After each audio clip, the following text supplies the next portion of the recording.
Hello అందరికీ, welcome to సనీషా blogs. ఎప్పటి నుండో నేను మా ఆయన బర్త్డే చాలా గ్రాండ్గా సెలబ్రేట్ చేద్దామని అనుకుంటున్నా. అది ఈ ఇయర్ చాలా బాగా కుదిరింది.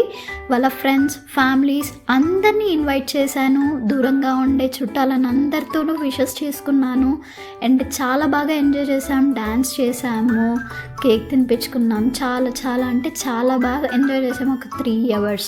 అండ్ ఇంకొకటి ఏంటంటే, నేను ఒక మంచి ఎమోషనల్ సర్ప్రైజ్డ్ గిఫ్ట్ ఇచ్చాను. నేను, వాళ్ళ తమ్ముడు, మా చెల్లి, ఇంకా మిగతా ఫ్రెండ్స్ కూడా చాలా గిఫ్ట్స్ ఇచ్చారు. దానికి ఆయన చాలా ఎమోషనల్ అయిపోయినాడు. వేరే గిఫ్ట్స్ కంటే నా గిఫ్ట్ చూసే చాలా ఎమోషనల్ అయ్యాడు. ఎందుకంటే ఆ గిఫ్ట్లో ఉండేది వాళ్ళ పేరెంట్స్ అనమాట. వాళ్ళ పేరెంట్స్ ఆయనకి లేరు. సో ఆ ఎమోషనల్ గిఫ్ట్ నేను ఇచ్చేపాటికి ఆయన కళ్ళలో నీళ్ళు తిరిగిపోయినాయి. ఆ నీళ్ళని చూసి నాకు, వాళ్ళ ఫ్యామిలీ మెంబర్స్కి కూడా చాలా ఎమోషనల్ అయ్యారు. ఎనీవే, ఎవ్వరి సపోర్ట్ లేకపోకుండా ఈ అరేంజ్మెంట్స్ అన్నీ నేను ఒక్కటే చేసినందుకు నాకు చాలా హ్యాపీగా ఉంది.